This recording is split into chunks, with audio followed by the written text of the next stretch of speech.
There are ideal series of events which run parallel with the real ones. They rarely coincide. Men and circumstances generally modify the ideal train of events so that it seems imperfect, and its consequences are equally imperfect. Thus, with the Reformation, instead of Protestantism came Lutheranism, novellus moral ansichten. There are few persons, even among the calmest thinkers, who have not occasionally been startled into a vague yet thrilling half-credence in the supernatural, by coincidences of so seemingly marvelous a character that, as mere coincidences, the intellect has been unable to receive them. Such sentiments, for the half-credences of which I speak, have never the full force of thought. Such sentiments are seldom thoroughly stifled, unless by reference to the doctrine of chance, or, as it is technically termed, the calculus of probabilities. Now this calculus is, in its essence, purely mathematical. And thus we have the anomaly of the most rigidly exact in science, applied to the shadow and spirituality of the most intangible in speculation. The extraordinary details which I am now called upon to make public will be found to form, as regards sequence of time, the primary branch of a series of scarcely intelligible coincidences, whose secondary or concluding branch will be recognized by all readers in the late murder of Mary Cecilia Rogers at New York, when, in an article entitled "The Murders in the Rue Morgue," I endeavored, about a year ago, to depict some very remarkable features in the mental character of my friend, the Chevalier C. Auguste Dupin. It did not occur to me that I should ever resume the subject. This depicting of character constituted my design, and this design was thoroughly fulfilled in the wild train of circumstances brought to instance Dupin's idiosyncrasy. I might have adduced other examples, but I should have proven no more. Late events, however, in their surprising development, have startled me into some farther details, which will carry with them the air of extorted confession. Hearing what I have lately heard, it would be indeed strange should I remain silent in regard to what I both heard and saw so long ago. Upon the winding up of the tragedy involved in the deaths of Madame L'Espanaye and her daughter, the Chevalier dismissed the affair at once from his attention, and relapsed into his old habits of moody reverie. Prone, at all times, to abstraction, I readily fell in with his humor, and continuing to occupy our chambers in the Faubourg Saint-Germain, we gave the future to the winds, and slumbered tranquilly in the present, weaving the dull world around us into dreams. But these dreams were not altogether uninterrupted. It may readily be supposed that the part played by my friend in the drama at the Rue Morgue had not failed of its impression upon the fancies of the Parisian police. With its emissaries, the name of Dupin had grown into a household word. The simple character of those inductions by which he had disentangled the mystery never having been explained even to the prefect, or to any other individual than myself. Of course, it is not surprising that the affair was regarded as little less than miraculous, or that the Chevalier's analytical abilities acquired for him the credit of intuition. His frankness would have led him to disabuse every inquirer of such prejudice, but his indolent humor forbade all farther agitation of a topic whose interest to himself had long ceased. It thus happened that he found himself the cynosure of the political eyes. N.V. Cases were not few in which attempt was made to engage his services at the prefecture. One of the most remarkable instances was that of the murder of a young girl named Marie Rogêt. This event occurred about 2 years after the atrocity in the Rue Morgue. Marie, whose Christian and family name will at once arrest attention from their resemblance to those of the unfortunate cigar girl, was the only daughter of the widow Estelle Rogêt. The father had died during the child's infancy, and from the period of his death until within 18 months before the assassination, which forms the subject of our narrative, the mother and daughter had dwelt together in the Rue Pavie Saint-André, Madame there keeping a pension, assisted by Marie. Affairs went on thus until the latter had attained her 22nd year. when her great beauty attracted the notice of a perfumer who occupied one of the shops in the basement of the Palais Royal, and whose custom lay chiefly among the desperate adventurers infesting that neighborhood.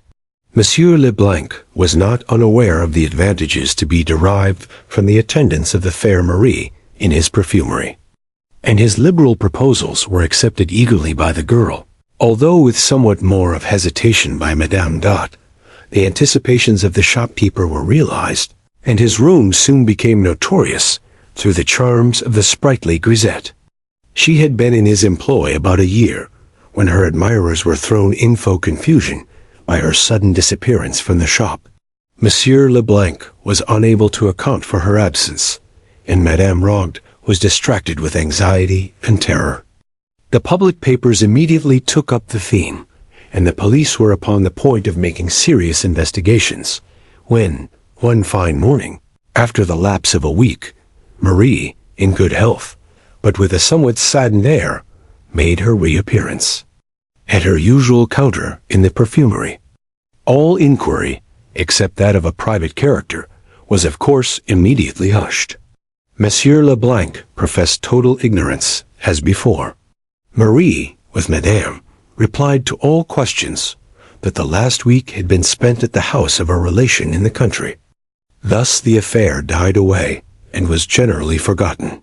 For the girl, ostensibly to relieve herself from the impertinence of curiosity, soon bade a final adieu to the perfumer, and sought the shelter of her mother's residence in the Rue Pavée, Saint-André. It was about 5 months after this return home that her friends were alarmed by her sudden disappearance for the second time. 3 days elapsed, and nothing was heard of her. On the 4th, her corpse was found floating in the Seine, near the shore, which is opposite the quartier of the Rue Saint-André, and at a point not very far distant from the secluded neighborhood of the Barrière du Roule. The atrocity of this murder, for it was at once evident that murder had been committed, the youth and beauty of the victim, and above all, her previous notoriety, conspired to produce intense excitement in the minds of the sensitive Parisians. I can call to mind no similar occurrence producing so general and so intense an effect.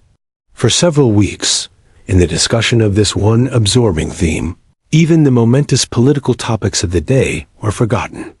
The prefect made unusual exertions, and the powers of the whole Parisian police were, of course, tasked to the utmost extent.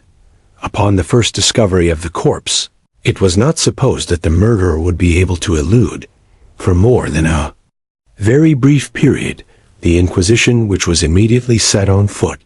It was not until the expiration of a week that it was deemed necessary to offer a reward, and even then this reward was limited to 1,000 francs. In the meantime, the investigation proceeded with vigor, if not always with judgment, and numerous individuals were examined to no purpose. While, owing to the continual absence of all clue to the mystery, the popular excitement greatly increased.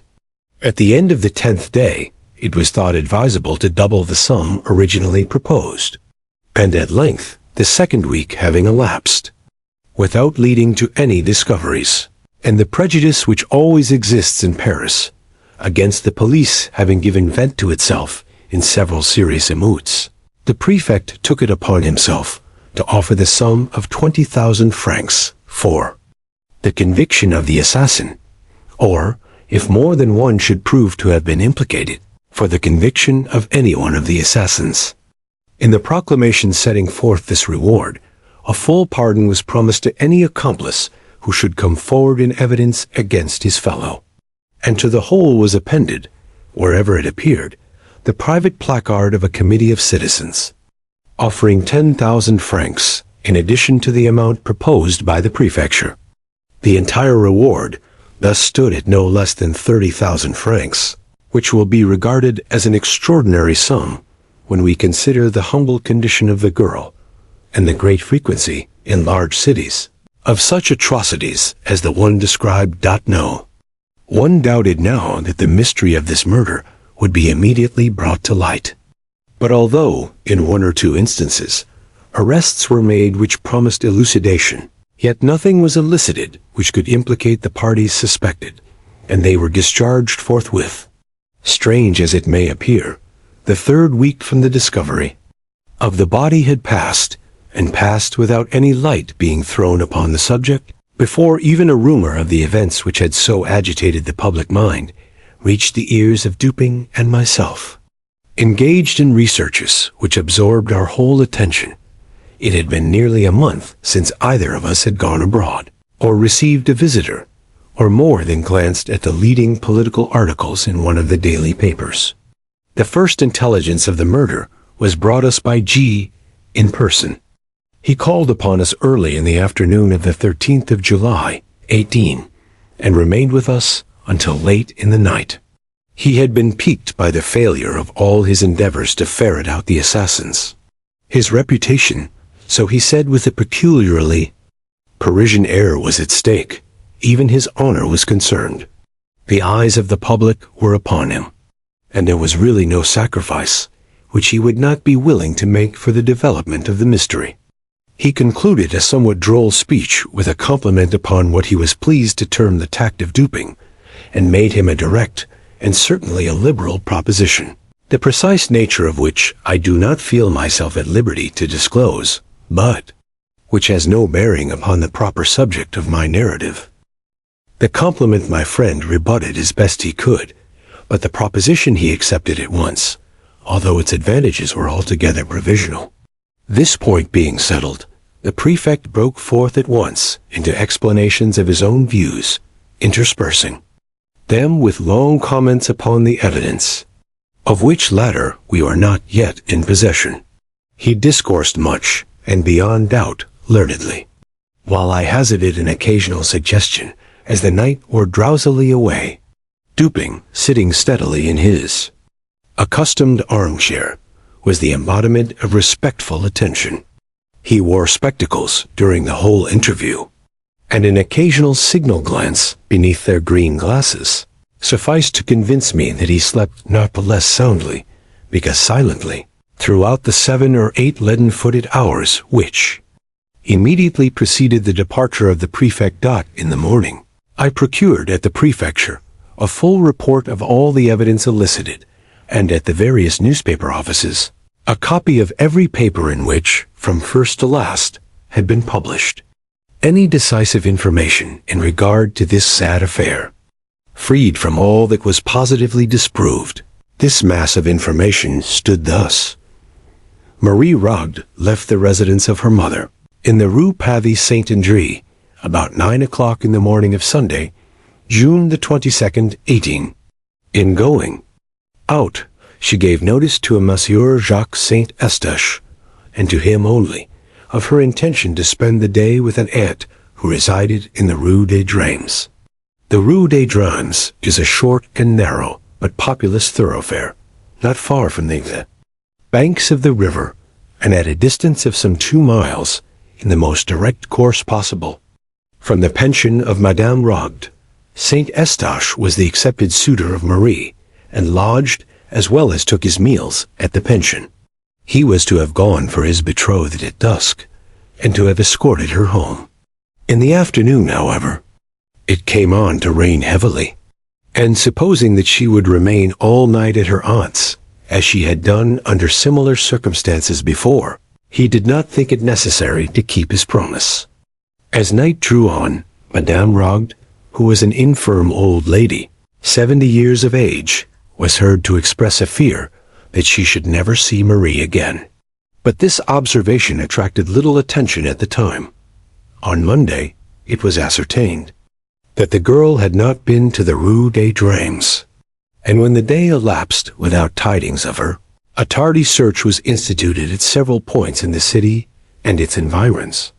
It was not, however, until the 4th day from the period of disappearance that anything satisfactory was ascertained respecting her. On this day, Wednesday, the 25th of June, a Monsieur Beauvais, who, with a friend, had been making inquiries for Marie near the Barrerie du Roule, on the shore of the Seine, which is opposite the Rue Pavie Saint-André, was informed that a corpse had just been towed ashore by some fishermen who had found it floating in the river. Upon seeing the body, Beauvais, after some hesitation, identified it as that of the perfumery girl. His friend recognized it more promptly. The face was suffused with dark blood, some of which issued from the mouth. No foam was seen, as in the case of the merely drowned. There was no discoloration in the cellular tissue. About the throat were bruises and impressions of fingers. The arms were bent over on the chest and were rigid. The right hand was clenched, the left partially open. On the left wrist were two circular excoriations, apparently the effect of ropes, or of a rope in more than one volution. A part of the right wrist, also, was much chafed, as well as the back throughout its extent, but more, especially at the shoulder blades. In bringing the body to the shore, the fishermen had attached to it a rope, but none of the excoriations had been affected by this. The flesh of the neck was much swollen. There were no cuts apparent, or bruises which appeared the effect of blows. A piece of lace was found tied so tightly around the neck as to be hidden from sight. It was completely buried in the flesh and was fastened by a knot which lay just under the left ear. This alone would have sufficed to produce death. The medical testimony spoke confidently of the virtuous character of the deceased. She had been subjected, it said, to brutal violence. The corpse was in such condition when found that there could have been no difficulty in its recognition by friends. The dress was much torn and otherwise disordered. In the outer garment, a slip, about a foot wide, had been torn upward from the bottom hem to the waist, but not torn off. It was wound 3 times around the waist and secured by a sort of hitch in the back. The dress immediately beneath the frock was of fine muslin, and from this a slip 18 inches wide had been torn entirely outtorn, very evenly, and with great care. It was found around her neck, fitting loosely and secured with a hard knot. Over this muslin slip and the slip of lace, the strings of a bonnet were attached, the bonnet being appended. The knot by which the strings of the bonnet were fastened was not a lady's, but a slip or sailor's knot. After the recognition of the corpse, it was not, as usual, taken to the morgue, this formality being superfluous, but hastily interred not far from the spot at which it was brought ashore. Through the exertions of Beauvais, the matter was industriously hushed up as far as possible, and several days had elapsed before any public emotion resulted. A weekly paper, however, at length took up the theme. The corpse was disinterred, and a re-examination instituted, but nothing was elicited beyond what has been already noted. The clothes, however, were now submitted to the mother and friends of the deceased, and fully identified as those worn by the girl upon leaving home. Meantime, the excitement increased hourly. Several individuals were arrested and discharged. Saint Eustache fell especially under suspicion, and he failed, at first, to give an intelligible account of his whereabouts during the Sunday on which Marie left home. Subsequently, however, he submitted to Monsieur G. affidavits, accounting satisfactorily for every hour of the day in question. As time passed and no discovery ensued, 1,000 contradictory rumors were circulated, and journalists busied themselves in suggestions. Among these, the one which attracted the most notice was the idea that Marie Rogêt still lived, that the corpse found in the Seine was that of some other unfortunate. It will be proper that I submit to the reader some passages which embody the suggestion alluded to. These passages are literal translations from L'Étoile, a paper conducted, in general, with much ability. Mademoiselle Rogêt left her mother's house on Sunday morning, June the 22nd, 18, with the ostensible purpose of going to see her aunt, or some other connection, in the Rue des Dames. From that hour, nobody is proved to have seen her. There is no trace or tidings of her at all. There has no person, whatever, come forward, so far, who saw her at all, on that day, after she left her mother's door. Now, though we have no evidence that Marie Rogêt was in the land of the living after 9 o'clock on Sunday, June the 22nd, we have proof that, up to that hour, she was alive. On Wednesday noon, at 12, a female body was discovered afloat on the shore of the Barriere de Rolle. This was, even if we presume that Marie Rogêt was thrown into the river within 3 hours after she left her mother's house, only 3 days from the time she left her home, 3 days to an hour. But it is folly to suppose that the murder, if murder was committed on her body, could have been consummated soon enough to have enabled her murderers to throw the body into the river before midnight. Those who are guilty of such horrid crimes choose darkness rather than light. Thus we see that if the body found in the river was that of Marie Rogêt, it could only have been in the water 2.5 days, or 3 at the outside.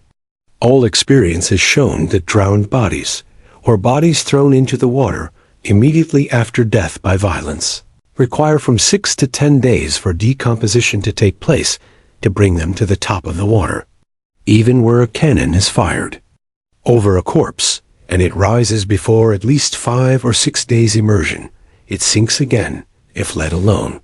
Now we ask, what was there in this case to cause a departure from the ordinary course of nature?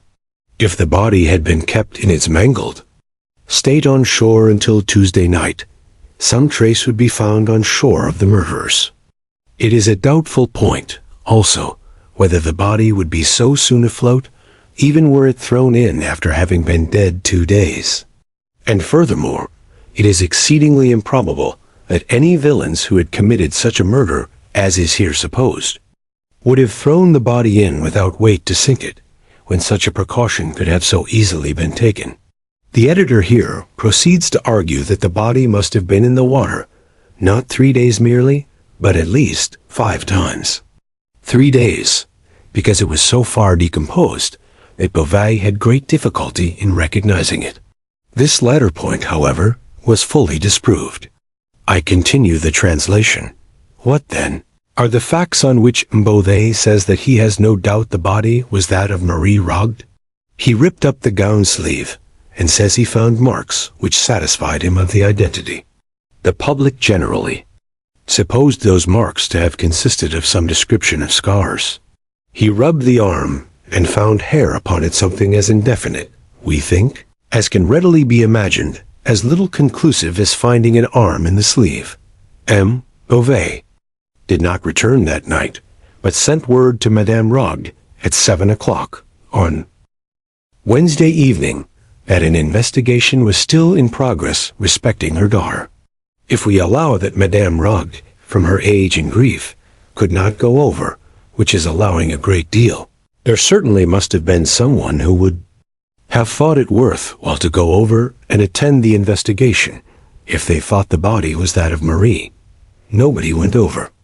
There was nothing said or heard about the matter in the Rue Pavie Saint-André that reached even the occupants of the same building. M. Saint Eustache, the lover and intended husband of Marie, who boarded in her mother's house, deposes that he did not hear of the discovery of the body of his intended until the next morning, when Beauvais came into his chamber and told him of it. For an item of news like this, it strikes us it was very coolly received. In this way, the journal endeavored to create the impression of an apathy on the part of the relatives of Marie, inconsistent with the supposition that these relatives believed the corpse to be hers. Its insinuations amount to this, that Marie, with the connivance of her friends, had absented herself from the city for reasons involving a charge against her chastity, and that these friends, upon the discovery of a corpse in the Seine, somewhat resembling that of the girl, had availed themselves of the opportunity to impress the public with the belief of her death. But L'Étoile was again over-hasty. It was distinctly proved that no apathy, such as was imagined, existed, that the old lady was exceedingly feeble, and so agitated as to be unable to attend to any duty, that Saint Eustache, so far from receiving the news coolly, was distracted with grief, and bore himself so frantically that M. Beauvais prevailed upon a friend and relative to take charge of him and prevent his attending the examination at the disinterment. Moreover, although it was stated by L'Etoile that the corpse was reinterred at the public expense, that an advantageous offer of private sculpture was absolutely declined by the family, and that no member of the family attended the ceremonial. Although, I say, all this was asserted by L'Etoile in furtherance of the impression it designed to convey, yet all this was satisfactorily disproved. In a subsequent number of the paper, an attempt was made to throw suspicion upon Beauvais himself. The editor says, "Now then, a change comes over the matter. We are told that on one occasion, while a Madame B. was at Madame Rogêt's house, and Beauvais, who was going out, told her that a gendarme was expected there, and she, Madame B., must not say anything to the gendarme until he returned, but let the matter be for him. In the present posture of affairs, Meme Beauvais appears to have the whole matter locked up in his head. A single step cannot be taken without M. Beauvais, for, go which way you will, you run against him. For some reason, he determined that nobody shall have anything to do with the proceedings but himself, and he has elbowed the male relatives out of the way, according to their representations, in a very singular manner. He seems to have been very much averse to permitting the relatives to see the body. By the following fact, some color was given to the suspicion thus thrown upon Beauvais. A visitor at his office, a few days prior to the girl's disappearance, and during the absence of its occupant, had observed a rose in the keyhole of the door, and the name Marie inscribed upon a slate which hung near at hand. The general impression, so far as we were enabled to glean it from the newspapers, seemed to be that Marie had been the victim of a gang of desperadoes, that by these she had been borne across the river, maltreated and murdered. Le Commercial, however, a print of extensive influence, was earnest in combating this popular idea. I quote a passage or two from its columns. We are persuaded that pursuit has hitherto been on a false scent, so far as it has been directed to the Barrière du Roule. It is impossible that a person so well known to thousands as this young woman was, should have passed 3 blocks without someone having seen her. And anyone who saw her would have remembered it, for she interested all who knew her. It was when the streets were full of people, when she went out. It is impossible that she could have gone to the Barrière du Roule or to the Rue des Dreams without being recognized by a dozen persons. Yet no one has come forward who saw her outside of her mother's door, and there is no evidence, except the testimony concerning her expressed intentions, that she did go out at all. Her gown was torn, bound round her, and tied, and by that the body was carried as a bundle. If the murder had been committed at the Barrière du Roule, there would have been no necessity for any such arrangement. The fact that the body was found floating near the Barrière is no proof as to where it was thrown into the water. A piece of one of the unfortunate girl's petticoats, 2 feet long and 1 foot wide, was torn out and tied under her chin around the back of her head, probably to prevent screams. This was done by fellows who had no pocket handkerchief. A day or two before the prefect called upon us, however, some important information reached the police, which seemed to overthrow, at least, the chief portion of Le Commercial's argument. 2 small boys, sons of a Madame de Luc, while roaming among the woods near the Barrière du Roule, chanced to penetrate a close thicket, within which were 3 or 4 large stones, forming a kind of seat with a back and footstool. On the upper stone lay a white petticoat, on the second a silk scarf. A parasol, gloves, and a pocket handkerchief were also here found. The handkerchief bore the name Marie Rogêt. Fragments of dress were discovered on the brambles around. The earth was trampled, the bushes were broken, and there was every evidence of a struggle. Between the thicket and the river, the fences were found taken down, and the ground bore evidence of some heavy burthen having been dragged along it. A weekly paper, Leah Salile, had the following comments upon this discovery, comments which merely echoed the sentiment of the whole Parisian press. The things had all evidently been there at least 3 or 4 weeks. They were all mildewed down hard with the action of the rain and stuck together from mildew. The grass had grown around and over some of them. The silk on the parasol was strong, but the threads of it were run together within. The upper part, where it had been doubled and folded, was all mildewed and rotten, and tore on its being opened. The pieces of her frock, torn out by the bushes, were about 3 inches wide and 6 inches long. One part was the hem of the frock, and it had been mended. The other piece was part of the skirt, not the hem. They looked like strips torn off, and were on the thorn bush about a foot from the ground. There can be no doubt, therefore, that the spot of this appalling outrage has been discovered. Consequent upon this discovery, new evidence appeared. Madame de Luc testified that she keeps a roadside inn not far from the bank of the river opposite the Barriere du Roule. The neighborhood is secluded, particularly so. It is the usual Sunday resort of blackguards from the city who cross the river in boats. About 3 o'clock, in the afternoon of the Sunday in question, a young girl arrived at the inn, accompanied by a young man of dark complexion. The two remained here for some time. On their departure, they took the road to some thick woods in the vicinity. Madame de Luc's attention was called to the dress worn by the girl, on account of its resemblance to one worn by a deceased relative. A scarf was particularly noticed. Soon after the departure of the couple, a gang of miscreants made their appearance, behaved boisterously, ate and drank without making payment, followed in the route of the young man and girl, returned to the inn about dusk, and recrossed the river, as if in great haste. It was soon after dark, upon this same evening, that Madame de Luc, as well as her eldest son, heard the screams of a female in the vicinity of the inn. The screams were violent, but brief. Madame D. recognized not only the scarf which was found in the thicket, but the dress which was discovered upon the corpse. An omnibus driver, Valence, now also testified that he saw Marie Rogêt cross a ferry on the Seine, on the Sunday in question, in company with a young man of dark complexion. He, Valence, knew Marie, and could not be mistaken in her identity. The articles found in the thicket were fully identified by the relatives of Marie. The items of evidence and information thus collected by myself from the newspapers at the suggestion of Dupin embraced only one more point, but this was a point of seemingly vast consequence.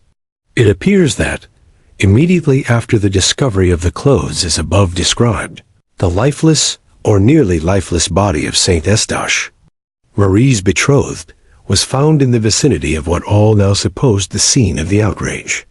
A phial labeled laudanum and emptied was found near him. His breath gave evidence of the poison. He died without speaking. Upon his person was found a letter, briefly stating his love for Marie, with his design of self-destruction. "I need scarcely tell you," said Dupin, as he finished the perusal of my notes, "that this is a far more intricate case than that of the Rue Morgue, from which it differs in one important respect. This is an ordinary, although an atrocious instance of crime. There is nothing peculiarly outer about it. You will observe that, for this reason, the mystery has been considered easy, when, for this reason, it should have been considered difficult of solution. Thus, at first, it was thought unnecessary to offer a reward. The myrmidons of G were able at once to comprehend how and why such an atrocity might have been committed. They could picture to their imaginations a mode many modes, and a motive many motives. And because it was not impossible that either of these numerous modes and motives could have been the actual one, they have taken it for granted that one of them must.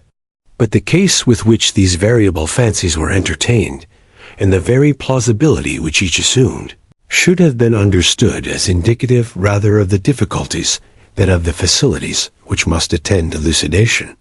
I have before observed that it is by prominences above the plane of the ordinary that reason feels her way, if at all, in her search for the true, and that the proper question in cases such as this is not so much what has occurred, as what has occurred that has never occurred before. In the investigations at the house of Madame L'Espanaye, the agents of G were discouraged and confounded by that very unusualness which, to a properly regulated intellect, would have afforded the surest omen of success, while this same intellect might have been plunged in despair at the ordinary character of all that met the eye in the case of the perfumery girl, and yet told of nothing but easy triumph to the Malays, functionaries of the prefecture. In the case of Madame L'Espanaye and her daughter, there was, even at the beginning of our investigation, no doubt that murder had been committed. The idea of suicide was excluded at once. Here, too, we are freed, at the commencement, from all supposition of self-murder. The body found at the Barriere du Rolle was found under such circumstances as to leave us no room for embarrassment upon this important point. But it has been suggested that the corpse discovered is not that of the Marie Rogêt, for the conviction of whose assassin, or assassins, the reward is offered, and respecting whom, solely, our agreement has been arranged with the prefect. We both know this gentleman well. It will not do to trust him too far. If, dating our inquiries from the body found, and thence tracing a murderer, we yet discover this body to be that of some other individual than Marie, or, if starting from the living Marie, we find her, yet find her unassassinated in either case, we lose our labor, since it is Monsieur G with whom we have to deal. For our own purpose, therefore, if not for the purpose of justice, it is indispensable that our first step should be the determination of the identity of the corpse. With the Marie Rogêt who is missing, with the public, the arguments of L'Etoile have had weight, and that the journal itself is convinced of their importance would appear from the manner in which it commences one of its essays upon the subject. Several of the morning papers of the day, it says, speak of the conclusive article in Monday's Étoile. To me, this article appears conclusive of little beyond the zeal of its inditer. We should bear in mind that, in general, it is the object of our newspapers rather to create a sensation, to make a point, than to further the cause of truth. The latter end is only pursued when it seems coincident with the former. The print, which merely falls in with ordinary opinion, however well-founded this opinion may be, earns for itself no credit with the mob. A mass of the people regard as profound only him who suggests pungent contradictions of the general idea. In ratiocination, not less than in literature, it is the epigram which is the most immediately and the most universally appreciated. In both, it is of the lowest order of merit. What I mean to say is that it is the mingled epigram and melodrame of the idea that Marie Rogêt still lives, rather than any true plausibility in this idea, which have suggested it to L'Etoile, and secured it a favorable reception with the public. Let us examine the heads of this journal's argument, endeavoring to avoid the incoherence with which it is originally set forth. The first aim of the writer is to show, from the brevity of the interval between Marie's disappearance and the finding of the floating corpse, that this corpse cannot be that of Marie. The reduction of this interval to its smallest possible dimension becomes thus at once an object with the reasoner. In the rash pursuit of this object, he rushes into mere assumption at the outset. It is folly to suppose, he says, that the murder, if murder was committed on her body, could have been consummated soon enough to have enabled her murderers to throw the body into the river before midnight. We demand at once, and very naturally, why? Why is it folly to suppose that the murder was committed within 5 minutes after the girl's quitting her mother's house? Why is it folly to suppose that the murder was committed at any given period of the day? There have been assassinations at all hours. But had the murder taken place at any moment, between 9 o'clock in the morning of Sunday and a quarter before midnight, there would still have been time enough to throw the body into the river before midnight. This assumption, then, amounts precisely to this, that the murder was not committed on Sunday at all. And, if we allow L'Etoile to assume this, we may permit it any liberties whatever. The paragraph beginning, "It is folly to suppose that the murder, etc., however it appears as printed in L'Etoile, may be imagined to have existed actually thus in the brain of its indicter. It is folly to suppose that the murder, if murder was committed on the body, could have been committed soon enough to have enabled her murderers to throw the body into the river before midnight. It is folly, we say, to suppose all this, and to suppose at the same time, as we are resolved to suppose, that the body was not thrown in until after midnight, a sentence sufficiently inconsequential in itself, but not so utterly preposterous as the one printed. Were it my purpose, continued Duping, merely to make out a case against this passage of L'Etoile's argument, I might safely leave it where it is. It is not, however, with L'Etoile that we have to do, but with the truth. The sentence in question has but one meaning as it stands, and this meaning I have fairly stated. But it is material that we go behind the mere words, for an idea which these words have obviously intended and failed to convey. It was the design of the journalist to say that, at whatever period of the day or night of Sunday this murder was committed, it was improbable that the assassins would have ventured to bear the corpse to the river before midnight. And herein lies, really, the assumption of which I complain. It is assumed that the murder was committed at such a position, and under such circumstances, that the bearing it to the river became necessary. Now, the assassination might have taken place upon the river's brink, or on the river itself, and thus the throwing the corpse in the water might have been resorted to, at any period of the day or night, as the most obvious and most immediate mode of disposal. You will understand that I suggest nothing here as probable, or as coincident with my own opinion. My design, so far, has no reference to the facts of the case. I wish merely to caution you against the whole tone of L'Etoile's suggestion, by calling your attention to its ex parte character at the outset, having prescribed thus a limit to suit its own preconceived notions.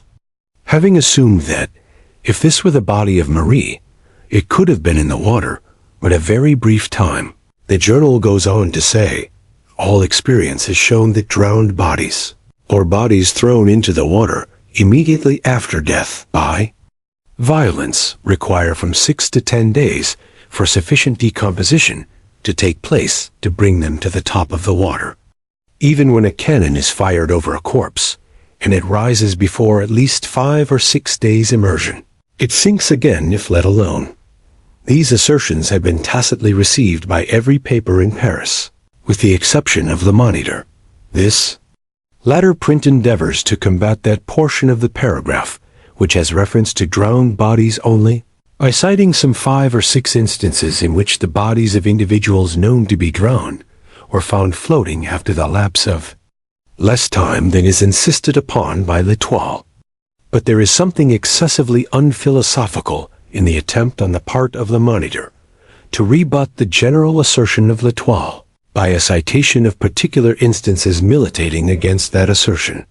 Had it been possible to adduce 50 instead of 5 examples of bodies found floating at the end of 2 or 3 days, these 50 examples could still have been properly regarded only as exceptions to L'Etoile's rule, until such time as the rule itself should be confuted. Admitting the rule, and this Le Monitor does not deny, insisting merely upon its exceptions, the argument of L'Etoile is suffered to remain in full force. For this argument does not pretend to involve more than a question of the probability of the body having risen to the surface in less than 3 days. And this probability will be in favor of a L'Etoile's position, until the instances so childishly adduced shall be sufficient in number to establish an antagonistical rule. You will see at once that all argument upon this head should be urged, if at all, against the rule itself. And for this end, we must examine the rationale of the rule. Now the human body, in general, is neither much lighter nor much heavier than the water of the Seine. That is to say, the specific gravity of the human body, in its natural condition, is about equal to the bulk of fresh water which it displaces. The bodies of fat and fleshy persons, with small bones, and of women generally, are lighter than those of the lean and large-boned, and of men. And the specific gravity of the water of a river is somewhat influenced by the presence of the tide from sea. But leaving this tide out of question, it may be said that very few human bodies will sink at all, even in fresh water, of their own accord. Almost anyone falling into a river will be enabled to float if he suffer the specific gravity of the water fairly to be adduced in comparison with his own. That is to say, if he suffer his whole person to be immersed, with as little exception as possible. The proper position for one who cannot swim is the upright position of the walker on land, with the head thrown fully back and immersed, the mouth and nostrils alone remaining above the surface. Thus circumstanced, we shall find that we float without difficulty and without exertion. It is evident, however, that the gravities of the body and of the bulk of water displaced are very nicely balanced, and that a trifle will cause either to preponderate.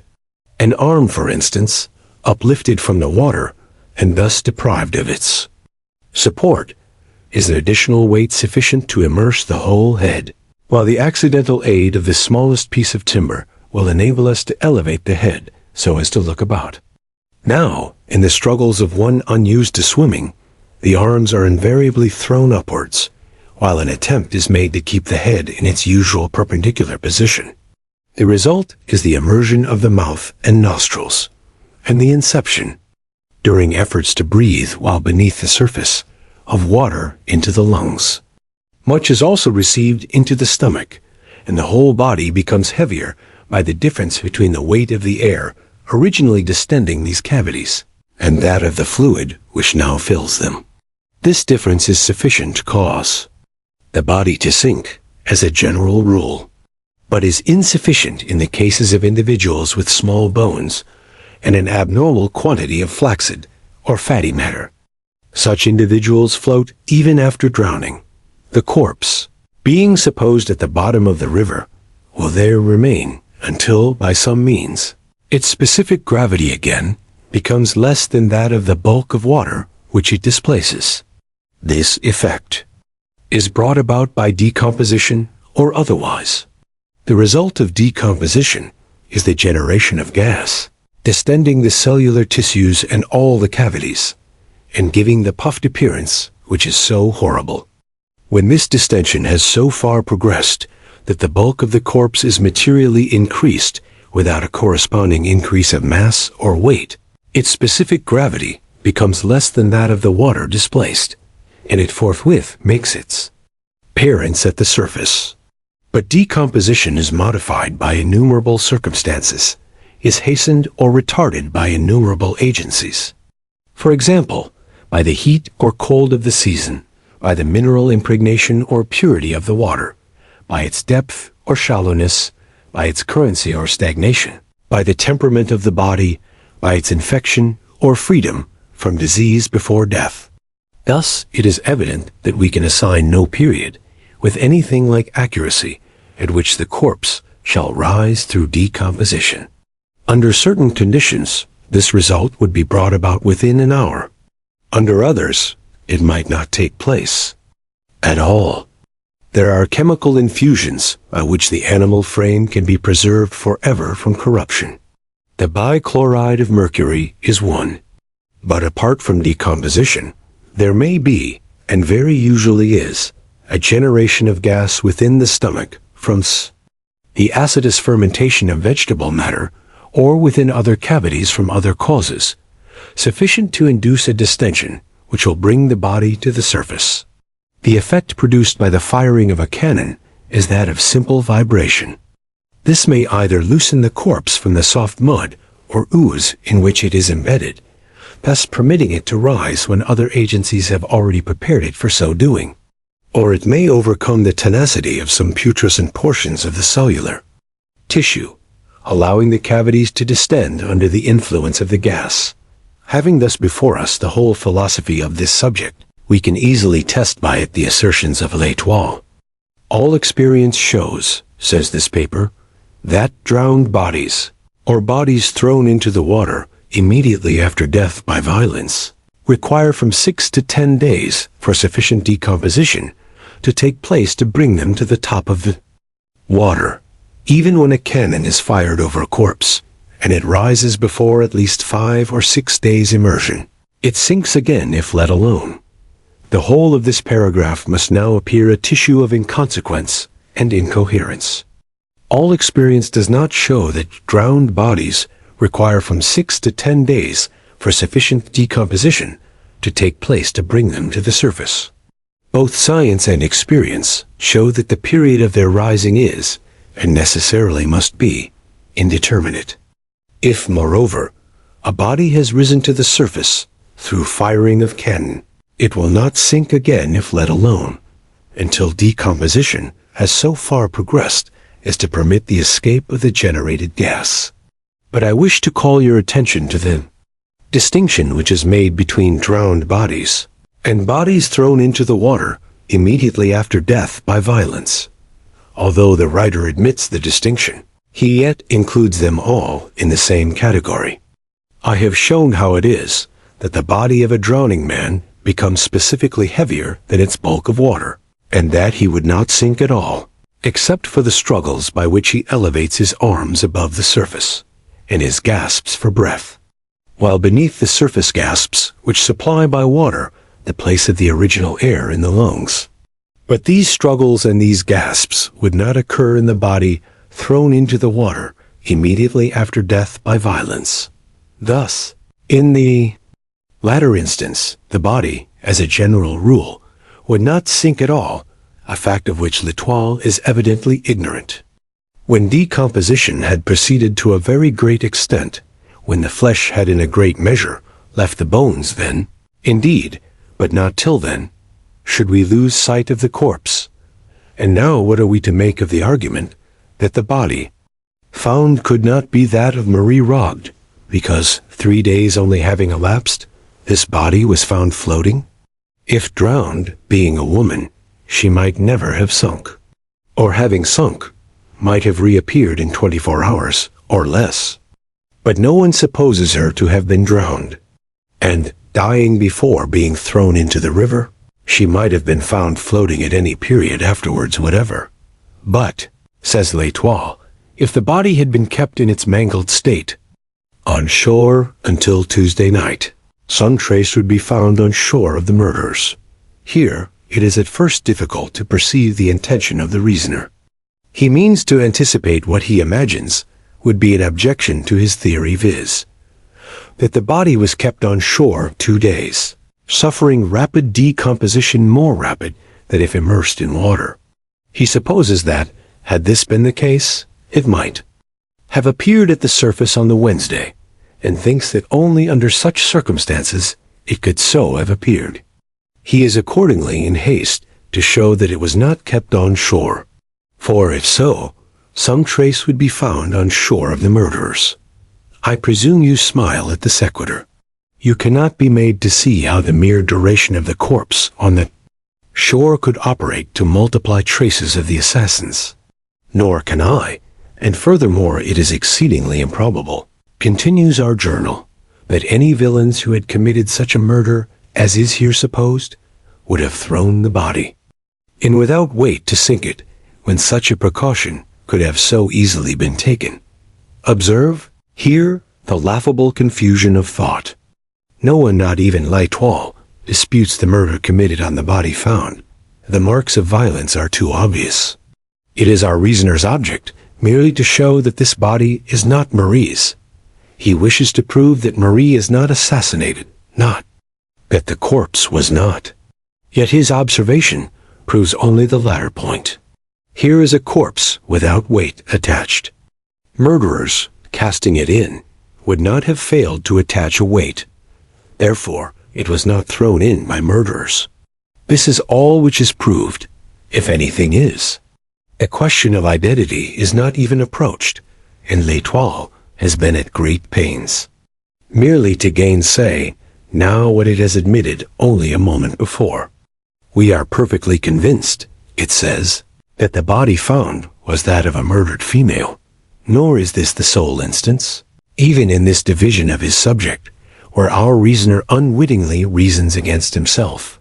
His evident object, I have already said, is to reduce, as much as possible, the interval between Marie's disappearance and the finding of the corpse. Yet we find him urging the point that no person saw the girl from the moment of her leaving her mother's house. We have no evidence, he says, that Marie Rogêt was in the land of the living after 9 o'clock on Sunday, June the 22nd. As his argument is obviously an ex part 1, he should, at least, have left this matter out of sight. For had anyone been known to see Marie, say on Monday, or on Tuesday, the interval in question would have been much reduced, and by his own ratiocination, the probability much diminished of the corpse being that of the grisette. It is, nevertheless, amusing to observe that L'Étoile insists upon its point in the full belief of its furthering its general argument. Reperuse now that portion of this argument which has reference to the identification of the corpse by Beauvais. In regard to the hair upon the arm, L'Étoile has been obviously disingenuous. Beauvais, not being an idiot, could never have urged an identification of the corpse, simply hair upon its arm. No arm is without hair. The generality of the expression of L'Étoile is a mere perversion of the witness phraseology. He must have spoken of some peculiarity in this hair dot. It must have been a peculiarity of color, of quantity, of length, or of of situation. Her foot, says the journal, was small, so are thousands of feet.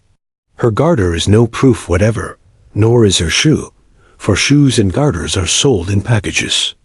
The same may be said of the flowers in her hat.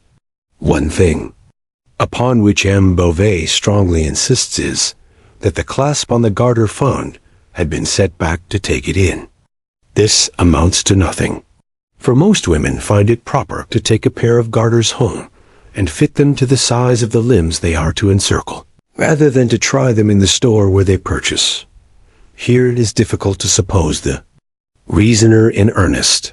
Had Beauvais, in his search for the body of Marie, discovered a corpse corresponding in general size and appearance to the missing girl, he would have been warranted, without reference to the question of habiliment at all, in forming an opinion that his search had been successful.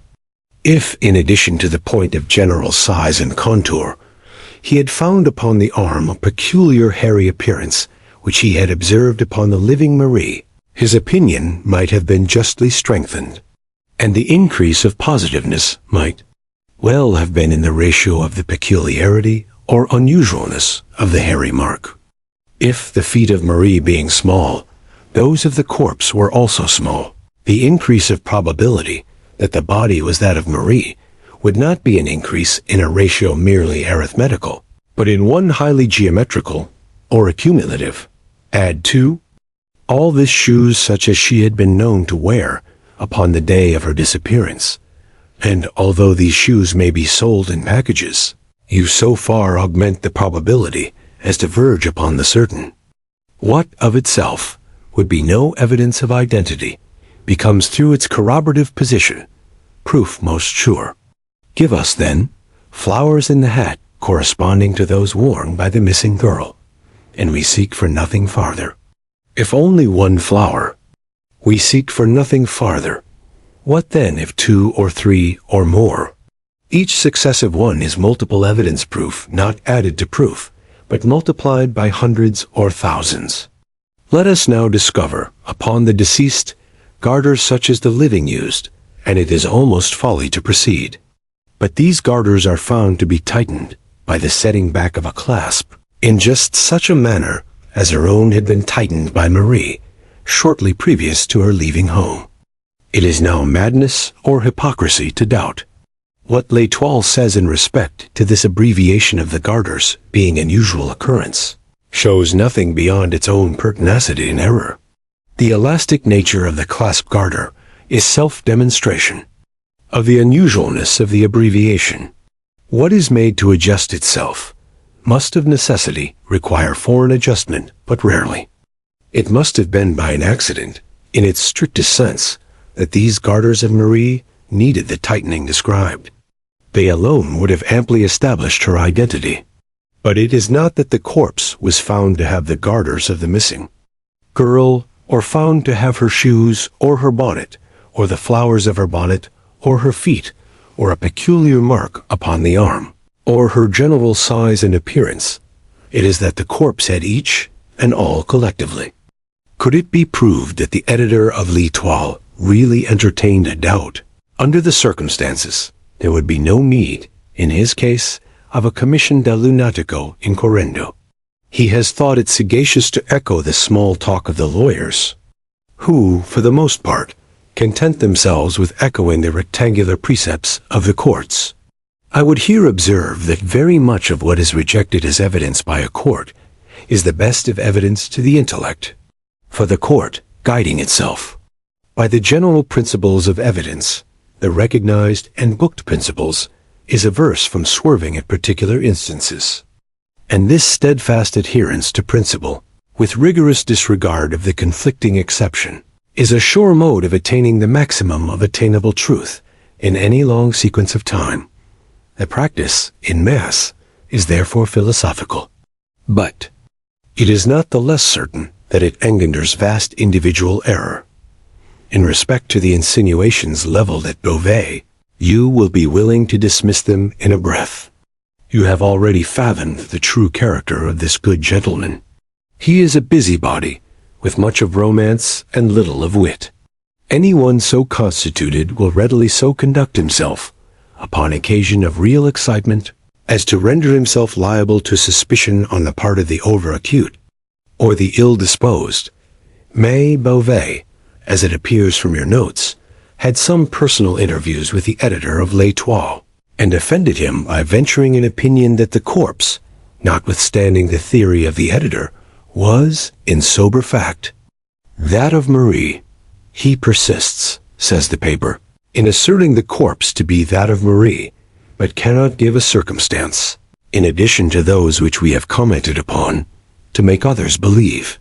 Now, without re-adverting to the fact that stronger evidence, to make others believe, could never have been adduced, it may be remarked that a man may very well be understood to believe, in a case of this kind, without the ability to advance a single reason for the belief of a second party. Nothing is more vague than impressions of individual identity. Each man recognizes his neighbor, yet there are few instances in which anyone is prepared to give a reason for his recognition. The editor of L'Étoile had no right to be offended in Beauvais' unreasoning belief.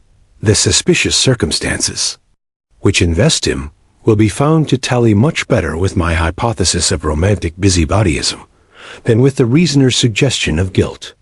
Once adopting the more charitable interpretation, we shall find no difficulty in comprehending the us, rose in the keyhole, the Marie upon the slate, the elbowing the male relatives out of the way, the aversion to permitting them to see the body, the caution given to Madame B that she must hold no conversation with the gendarme until his return, Beauvais, and lastly, his apparent determination that nobody should have anything to do with the proceedings except himself. It seems to me unquestionable that Beauvais was a suitor of Marie's, that she coquetted with him, and that he was ambitious of being thought to enjoy her fullest intimacy and confidence.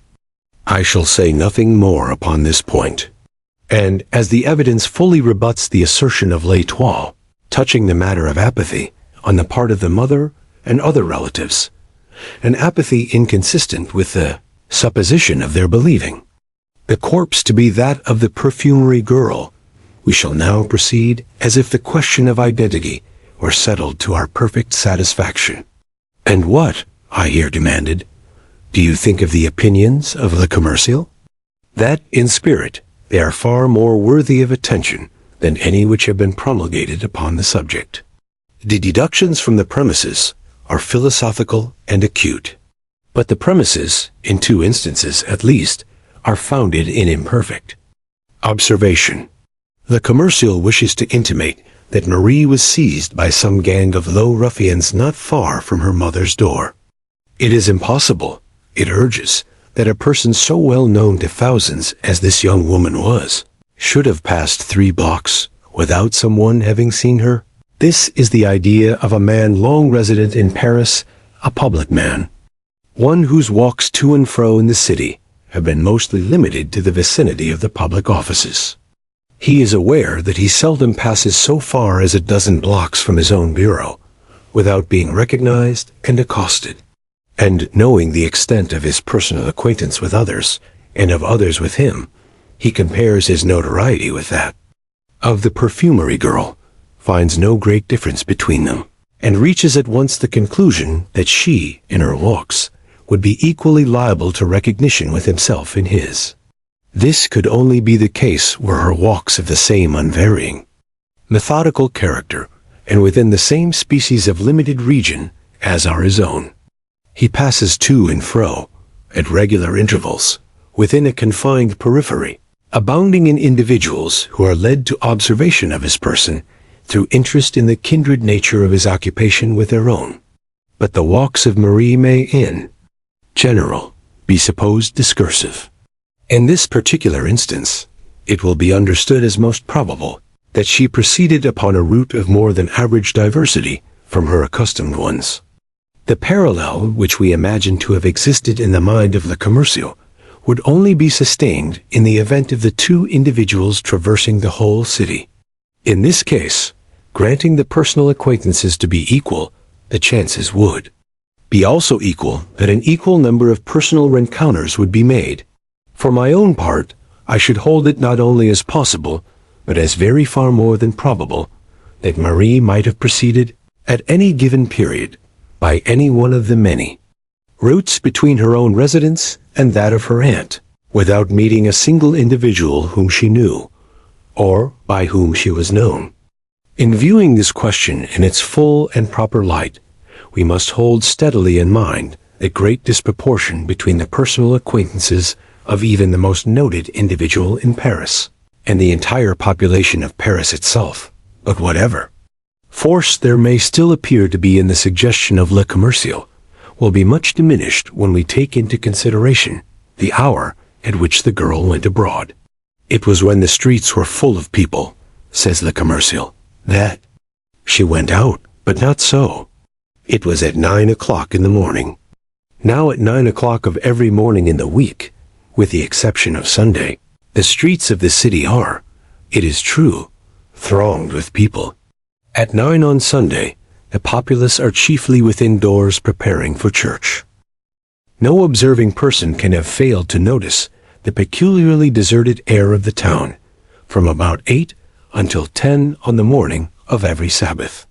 Between 10 and 11, the streets are thronged, but not at so early a period as that designated.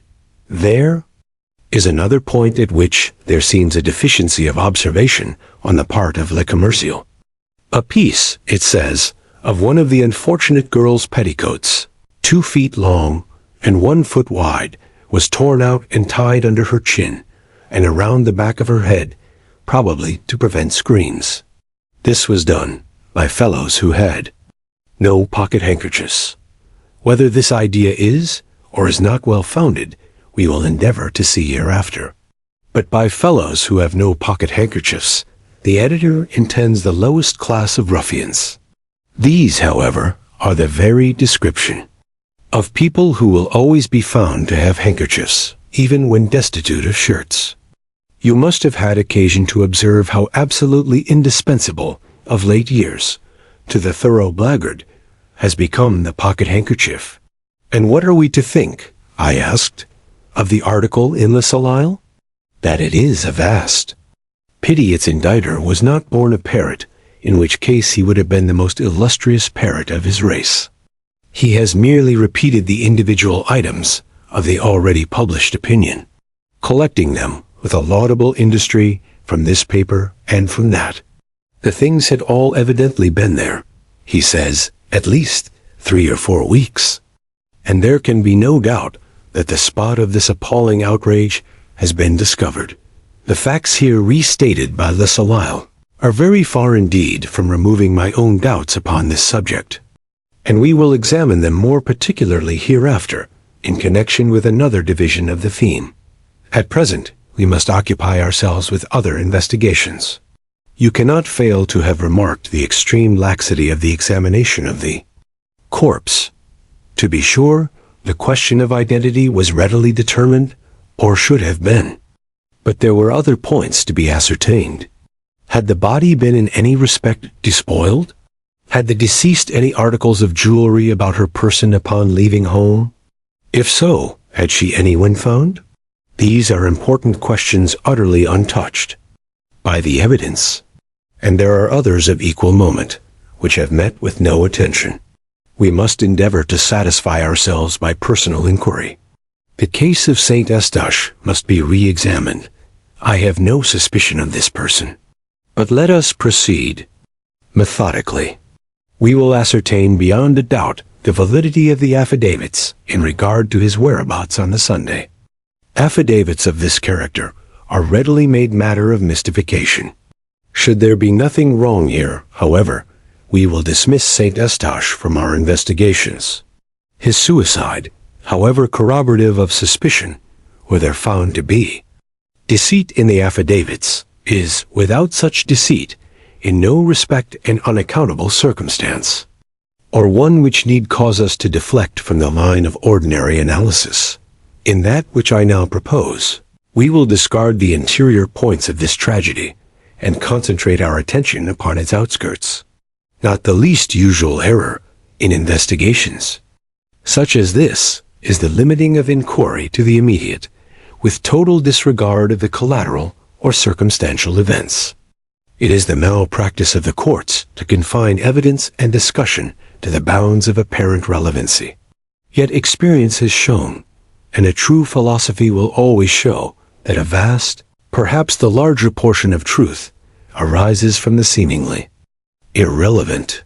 It is through the spirit of this principle, if not precisely through its letter, that modern science has resolved to calculate upon the unforeseen. But perhaps you do not comprehend me.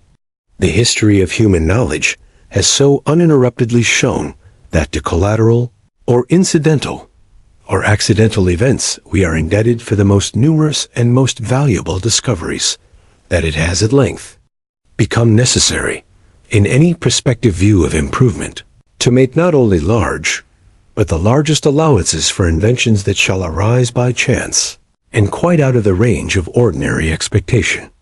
It is no longer philosophical to base, upon what has been, a vision of what is to be.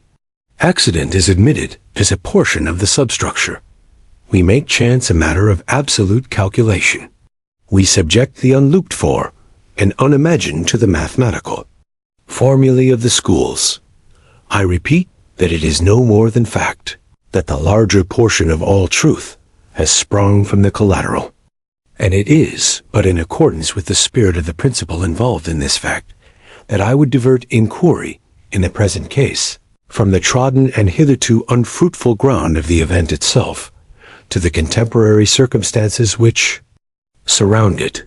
While you ascertain the validity of the affidavits, I will examine the newspapers more generally than you have as yet done.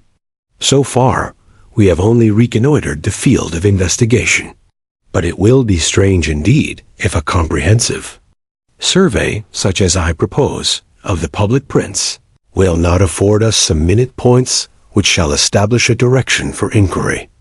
In pursuance of Dupin's suggestion, I made scrupulous examination of the affair of the affidavits. The result was a firm conviction of their validity, and of the consequent innocence of Saint Eustache.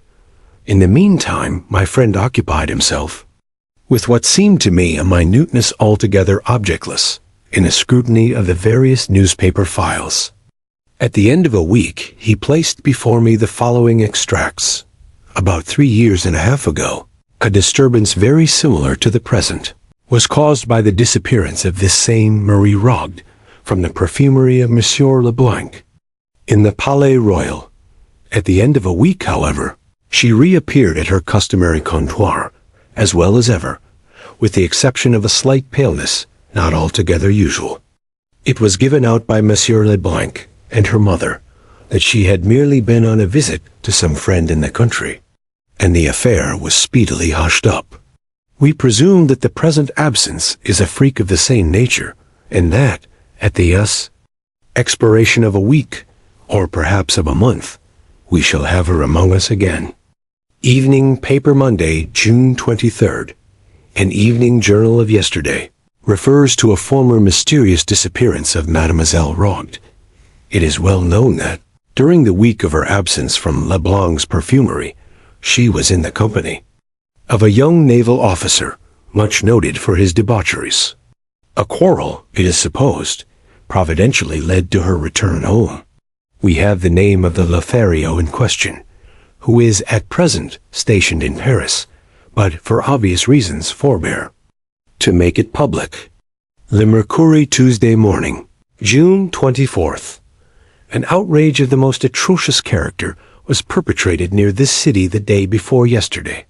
A gentleman, with his wife and daughter, engaged, about dusk, the services of 6 young men, who were idly rowing a boat to and fro near the banks of the Seine to convey him across the river.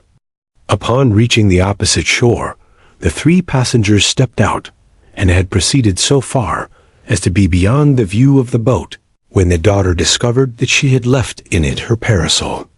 She returned for it, was seized by the gang, carried out into the stream, gagged, brutally treated, and finally taken to the shore at a point not far from that at which she had originally entered the boat with her parents.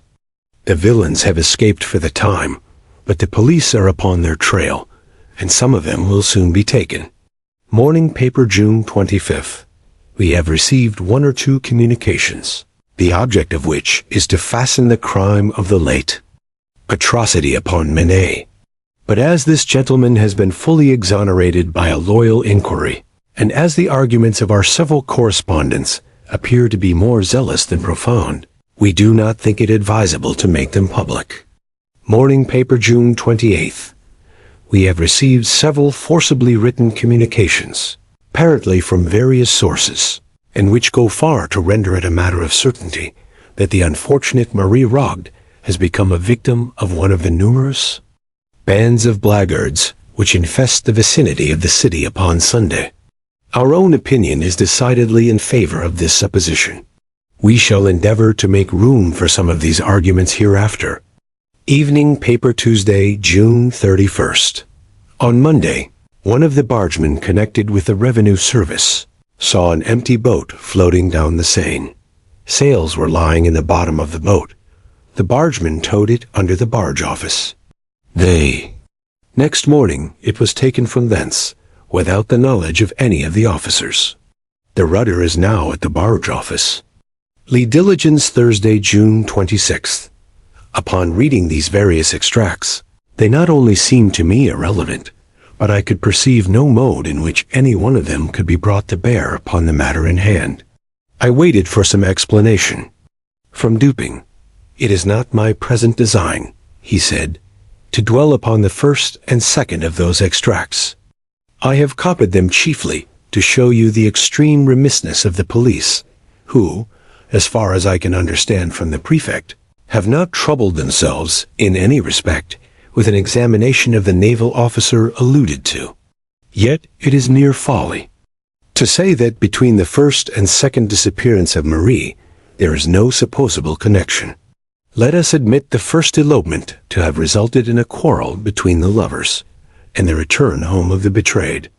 We are now prepared to view a second elopement, if we know that an elopement has again taken place, as indicating a renewal of the betrayer's advances, rather than as the result of new proposals by a second individual.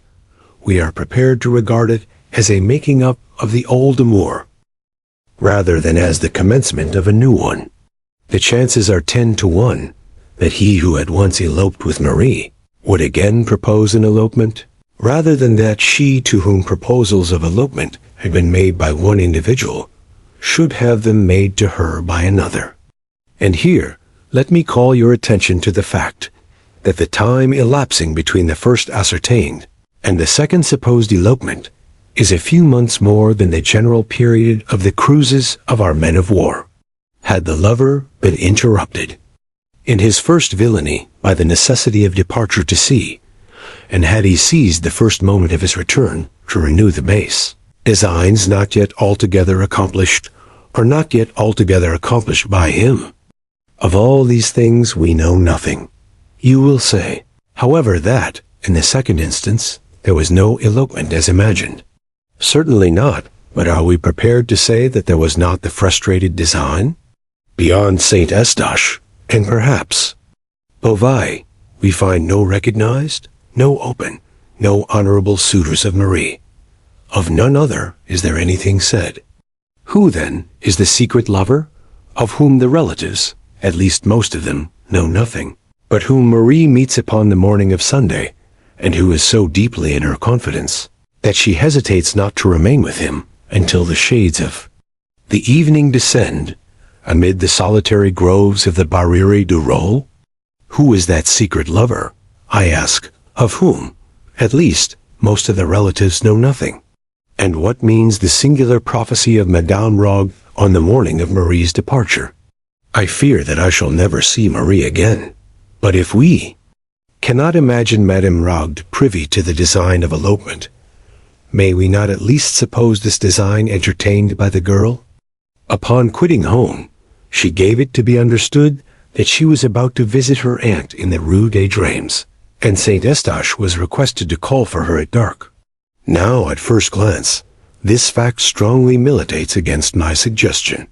But let us reflect that she did meet some companion and proceed with him across the river, reaching the Barriere du Roule at so late an hour as 3 o'clock in the afternoon, is known. But in consenting so to accompany this individual, for whatever purpose, to her mother known or unknown, she must have thought of her expressed intention when leaving home, and of the surprise and suspicion aroused in the bosom of her affianced suitor. St. Eustache, when calling for her, at the hour appointed, in the Rue des Dreams, he should find that she had not been there, and when, moreover, upon returning to the pension with this alarming intelligence, he should become aware of her continued absence from home. She must have thought of these things, I say. She must have foreseen the chagrin of St. Eustache, the suspicion of all. She could not have thought of returning to brave this suspicion. But the suspicion becomes a point of trivial importance to her. If we suppose her not intending to return, we may imagine her thinking thus: I am to meet a certain person, for the purpose of elopement, or for certain other purposes known only to myself. It is necessary that there be no chance of interruption. There must be sufficient time given us to elude pursuit. I will give it to be understood that I shall visit and spend the day with my aunt at the Rue des Dreams. I will tell St. Eustache not to call for me until dark. In this way, my absence from home for the longest possible period, without causing suspicion or anxiety, will be accounted for, and I shall gain more time than in any other manner. If I bid St. Eustache call for me at dark, he will be sure not to call before. But if I wholly neglect to bid him call, my time for escape will be diminished, since it will be expected that I return the earlier, and my absence will the sooner excite anxiety.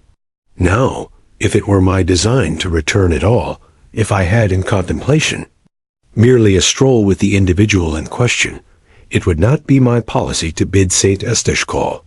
For, calling, he will be sure to ascertain that I have played him false, a fact of which I might keep him forever in ignorance by leaving home without notifying him of my intention, by returning before dark, and by then stating that I had been to visit my aunt in the Rue des Dreams. But, as it is my design never to return or not, for some weeks or not, until certain concealments are effected, the gaining of time is the only point about which I need give myself any concern. You have observed in your notes that the most general opinion in relation to this sad affair is, and was from the first, that the girl had been the victim of a gang of blackguards. Now, the popular opinion, under certain conditions, is not to be disregarded. When arising of itself, when manifesting itself in a strictly spontaneous manner, we should look upon it as analogous with that intuition, which is the idiosyncrasy of the individual man of genius. In 99 cases from the 100 I would abide by its decision. But it is important that we find no palpable traces of suggestion. The opinion must be rigorously the public's own. And the distinction is often exceedingly difficult to perceive and to maintain. In the present instance, it appears to me that this public opinion, in respect to a gang, has been superinduced by the collateral event which is detailed in the third of my extracts. All Paris is excited by the discovered corpse of Marie, a girl young, beautiful, and notorious. This corpse is found, bearing marks of violence, and floating in the river. But it is now made known that, at the very period, or about the very period, in which it is supposed that the girl was assassinated, an outrage similar in nature to that endured by the deceased, although less in extent, was perpetuated by a gang of young ruffians upon the person of a second young female. Is it wonderful that the one known atrocity should influence the popular judgment in regard to the other unknown? This judgment awaited direction, and the known outrage seemed so opportunely to afford it. Marie, too, was found in the river. And upon this very river was this known outrage committed. The connection of the two events had about it so much of the palpable that the true wonder would have been a failure of the populace to appreciate and to seize it. But in fact, the one atrocity known to be so committed is, if anything, evidence that the other, committed at a time nearly coincident, was not so committed. It would have been a miracle indeed if, while a gang of ruffians were perpetrating, at a given locality, a most unheard of wrong, there should have been another similar gang, in a similar locality, in the same city, under the same circumstances, with the same means and appliances, engaged in a wrong of precisely the same aspect, at precisely the same period of time. Yet in what, if not in this marvelous train of coincidence, does the accidentally suggested opinion of the populace call upon us to believe? Before proceeding farther, let us consider the supposed scene of the assassination in the thicket at the Barrière du Roule. This thicket, although dense, was in the close vicinity of a public road. Within were 3 or 4 large stones, forming a kind of seat with a back and footstool. On the upper stone was discovered a white petticoat, on the second, a silk scarf. A parasol, gloves, and a pocket handkerchief were also here found. The handkerchief bore the name Marie Rogêt. Fragments of dress were seen on the branches around. The earth was trampled, the bushes were broken, and there was every evidence of a violent struggle, notwithstanding the acclamation with which the discovery of this thicket was received by the press, and the unanimity with which it was supposed to indicate the precise scene of the outrage. It must be admitted that there was some very good reason for doubt. That it was the scene, I may or I may not believe, but there was excellent reason for doubt.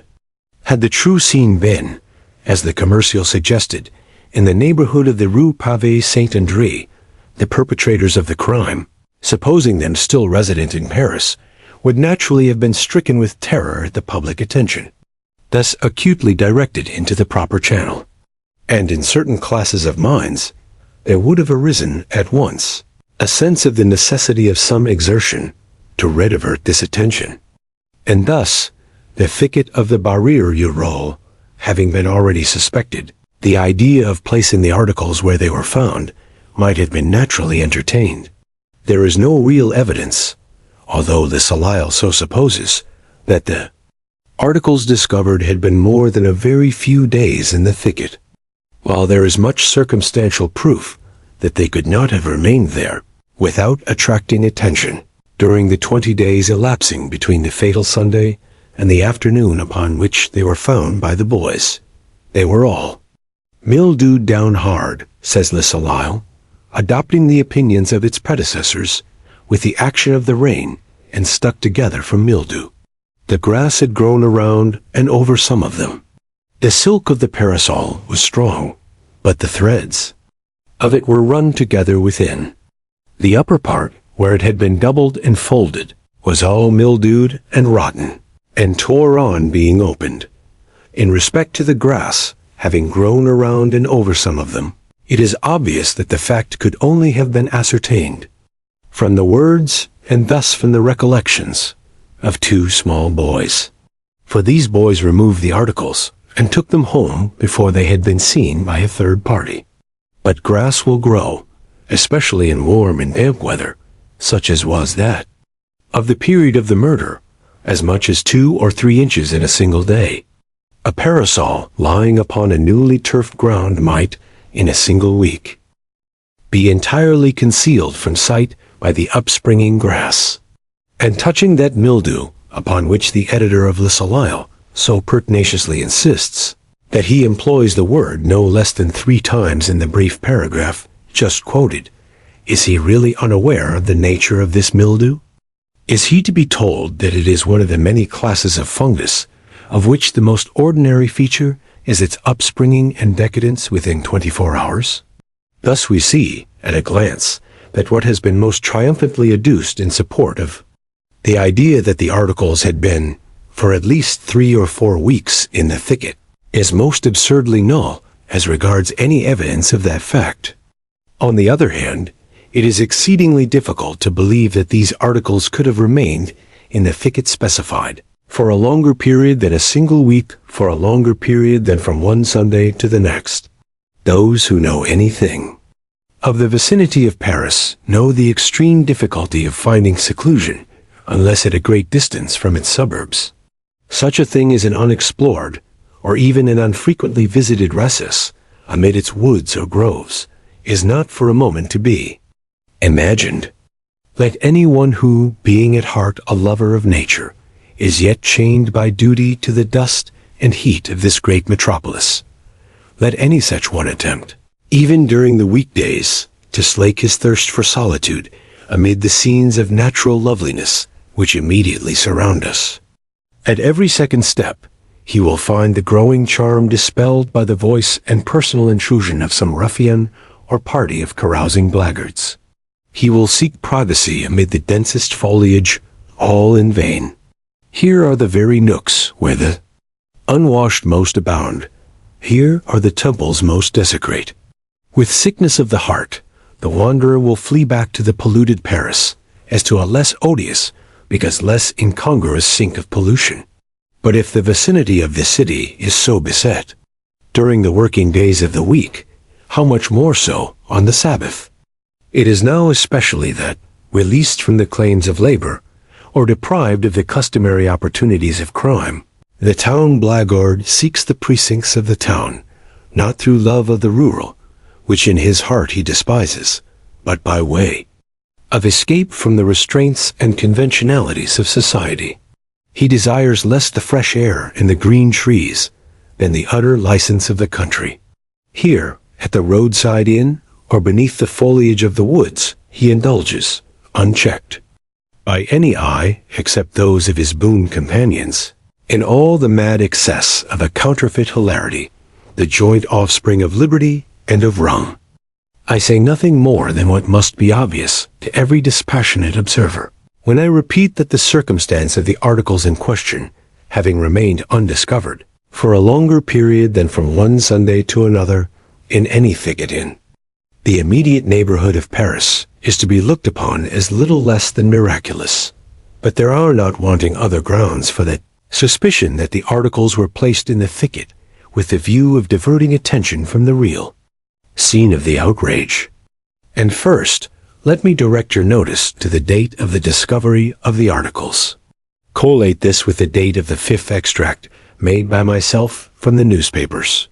You will find that the discovery followed, almost immediately, the urgent Communications sent to the evening paper. These communications, although various and apparently from various sources, tended all to the same point, viz., the directing of attention to a gang as the perpetrators of the outrage, and to the neighborhood of the Bariri du Rôle as its scene. Now here, of course, the suspicion is not that, in consequence of these communications, or of the public attention by them directed, the articles were found by the boys. But the suspicion might, and may well have been, that the articles were not before found by the boys, for the reason that the articles had not before been in the thicket, having been deposited there only at so late a period as at the date, or shortly prior to the date of the communication, by the guilty authors of these communications themselves. This thicket was a singular and exceedingly singular one. It was unusually dense. Within its naturally walled enclosure were 3 extraordinary stones, forming a seat with a back and footstool. And this thicket, so full of a natural art, was in the immediate vicinity, within a few rods, of the dwelling of Madame de Luc, whose boys were in the habit of closely examining the shrubberies about them in search of the bark of the sassafras. Would it be a rash wager, a wager of 1,000 to 1, that a day never passed over the heads of these boys without finding at least one of them ensconced in the umbrageous hall, and enthroned upon its natural throne? Those who would hesitate at such a wager have either never been boys themselves, or have forgotten the boyish nature. I repeat, it is exceedingly hard to comprehend how the articles could have remained in this thicket undiscovered for a longer period than 1 or 2 days, and that thus there is good ground for suspicion, in spite of the dogmatic ignorance of Les Salais, that they were, at a comparatively late date, deposited where found. But there are still other and stronger reasons for believing them so deposited than any which I have as yet urged. And now, let me beg your notice to the highly artificial arrangement of the articles. On the upper stone lay a white petticoat, on the second a silk scarf. Scattered around were a parasol, gloves, and a pocket handkerchief bearing the name Marie Rogêt. Here is just such an arrangement as would naturally be made by a not over-acute person wishing to dispose the articles naturally. But it is by no means a really natural arrangement. I should rather have looked to see the things all lying on the ground and trampled underfoot. In the narrow limits of that bower, it would have been scarcely possible that the petticoat and scarf should have retained a position upon the stones, when subjected to the brushing to and fro of many struggling persons. There was evidence, it is said, of a struggle, and the earth was trampled, the bushes were broken, but the petticoat and the scarf are found deposited as if upon shelves. The pieces of the frock, torn out by the bushes, were about 3 inches wide and 6 inches long. One part was the hem of the frock, and it had been mended. They looked like strips torn off. Here, inadvertently, Les Salais has employed an exceedingly suspicious phrase. The pieces, as described, do indeed look like strips torn off, but purposely and by hand. It is one of the rarest of accidents that a piece is torn off from any garment, such as is now in question, by the agency of a thorn. From the very nature of such fabrics, a thorn or nail becoming entangled in them, tears them rectangularly, divides them into 2 longitudinal rents at right angles with each other, and meeting at an apex where the thorn enters, but it is scarcely possible to conceive the piece torn off. I never so knew it, nor did you. To tear a piece off from such fabric, 2 distinct forces in different directions will be, in almost every case, required. If there be 2 edges to the fabric, if, for example, it be a pocket handkerchief, and it is desired to tear from it a slip, then, and then only, will the one force serve the purpose. But in the present case, the question is of address, presenting but one edge. To tear a piece from the interior, where no edge is presented, could only be effected by a miracle through the agency of thorns, and no one thorn could accomplish it. But even where an edge is presented, two thorns will be necessary, operating, the one in two distinct directions, and the other in one. And this in the supposition that the edge is unhemmed. If hemmed, the matter is nearly out of the question. We thus see the numerous and great obstacles in the way of pieces being torn off through the simple agency of thorns. Yet we are required to believe not only that one piece, but that many have been so torn. And one part, too, was the hem of the frock. Another piece was part of the skirt, not the hem. That is to say, was torn completely out through the agency of thorns from the uncaged interior of the dress. These, I say, are things which one may well be pardoned for disbelieving. Yet, taken collectedly, they form, perhaps, less of reasonable ground for suspicion, and the one startling circumstance of the articles having been left in this thicket at all by any murderers who had enough precaution to think of removing the corpse.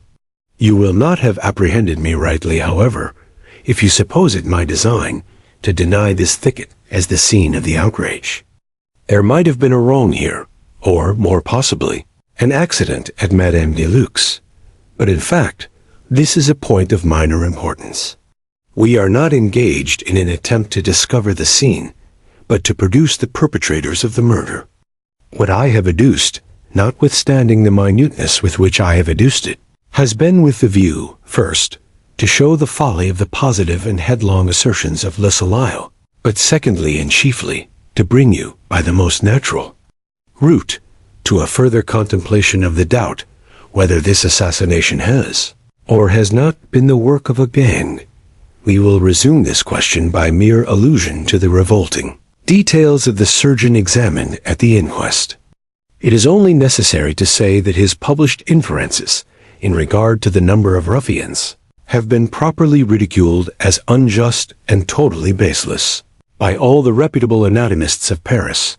Not that the matter might not have been as inferred, but that there was no ground for the inference.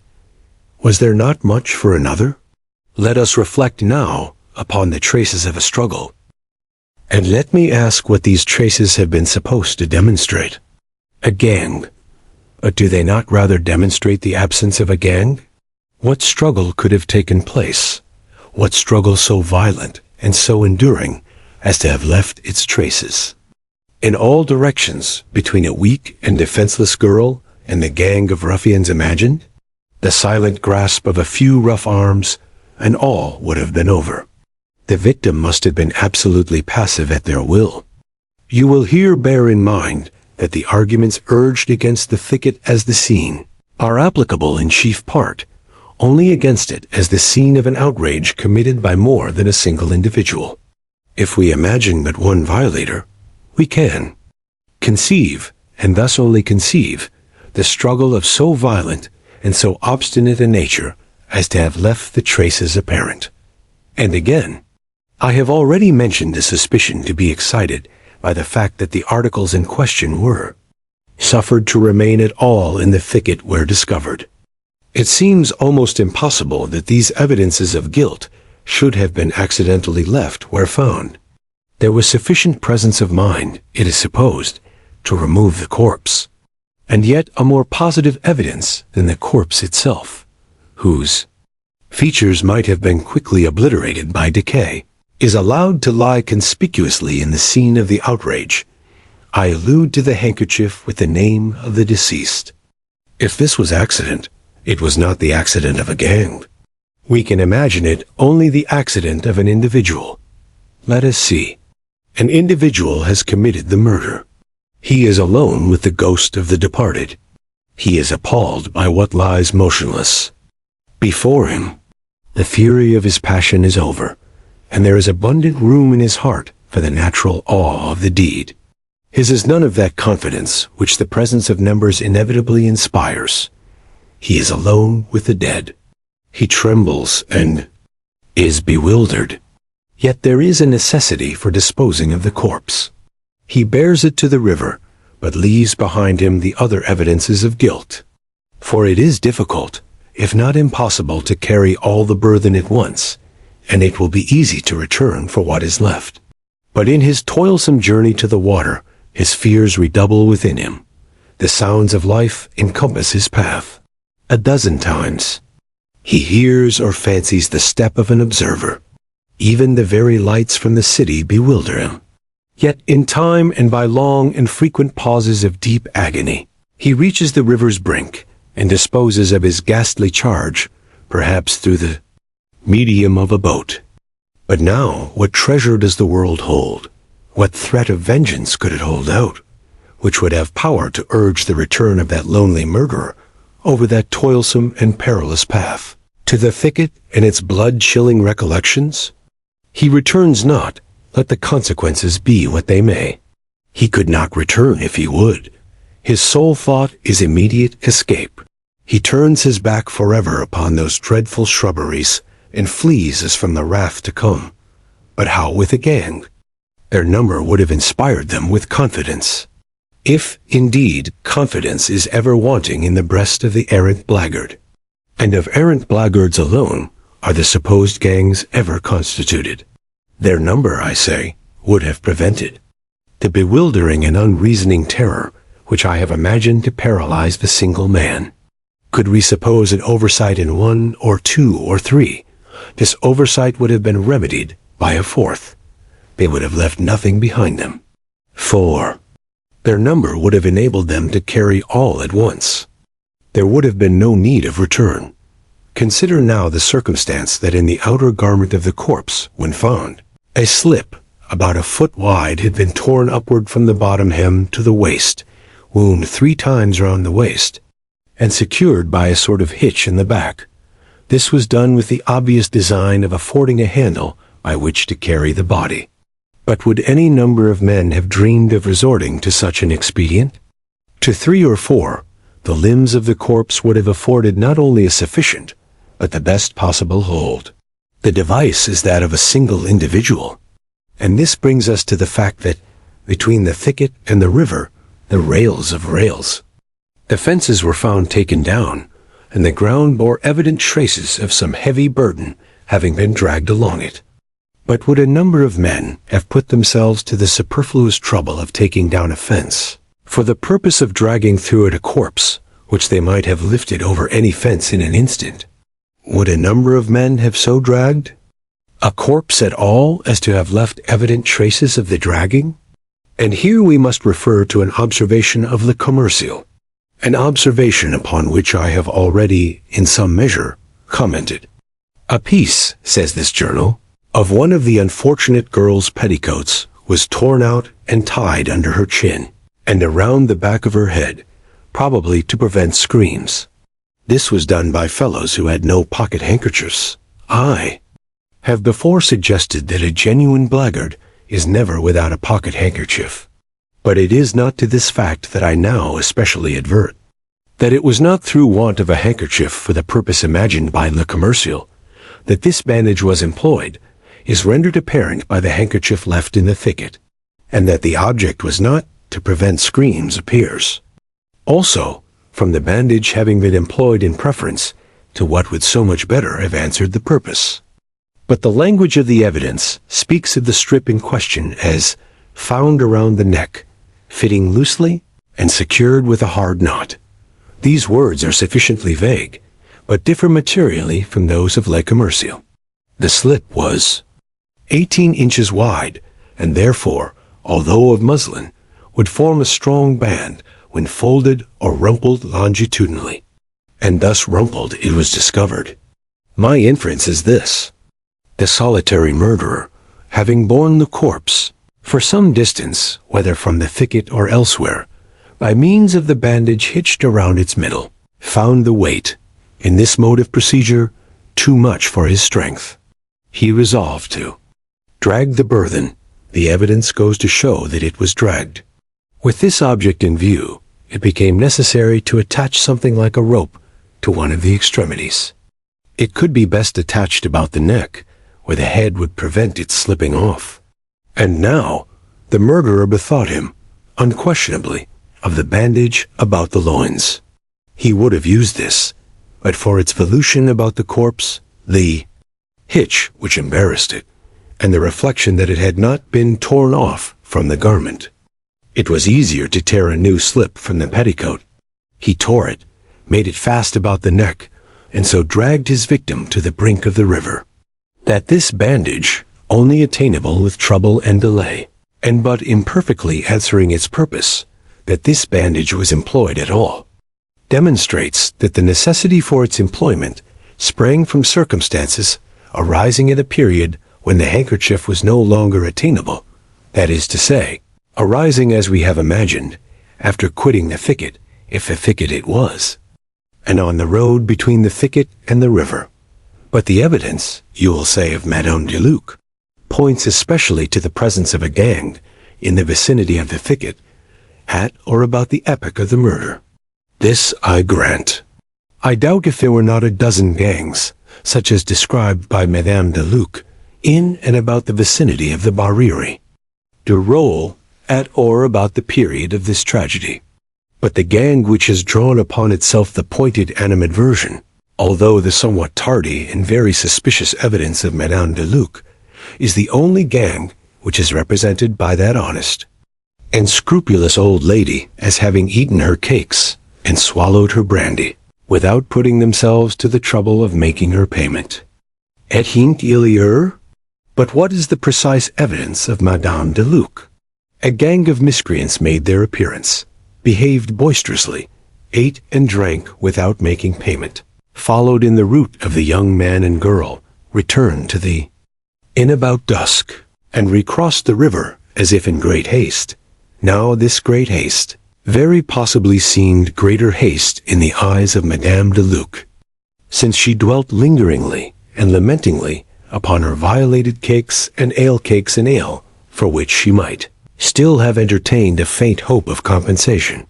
Why otherwise, since it was about dusk, should she make a point of the haste?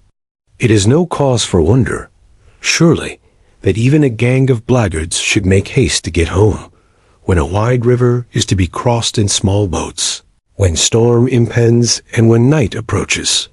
I say approaches, for the night had not yet arrived.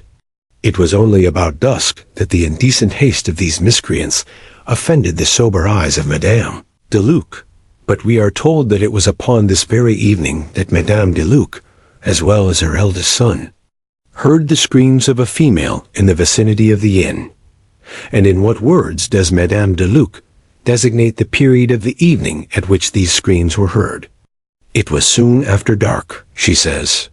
But soon after dark is at least dark, and about dusk is as certainly daylight. Thus it is abundantly clear that the gang quitted the Barriere du Roule prior to the screams overheard by Madame de Luc. And although, in all the many reports of the evidence, the relative expressions in question are distinctly and invariably employed, just as I have employed them in this conversation with yourself, no notice whatever of the gross discrepancy has as yet been taken by any of the public journals, or by any of the myrmidons of police. I shall add but one to the arguments against a gang. But this one has, to my own understanding at least, a weight altogether irresistible. Under the circumstances of large reward offered, and full pardon to any king's evidence, it is not to be imagined for a moment that some member of a gang of low ruffians, or of any body of men, would not, long ago, have betrayed his accomplices. Each one of a gang so placed is not so much greedy of reward, or anxious for escape, as fearful of betrayal. He betrays eagerly and early, that he may not himself be betrayed. That the secret has not been divulged is the very best of proof that it is, in fact, a secret. The horrors of this dark deed are known only to one or two living human beings, and to God. Let us sum up now the meager yet certain fruits of our long analysis.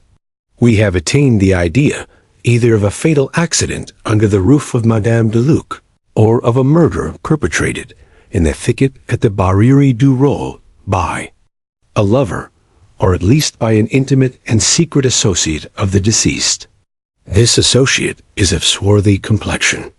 This complexion, the hitch in the bandage, and the sailor's knot, with which the bonnet ribbon is tied, point to a seaman.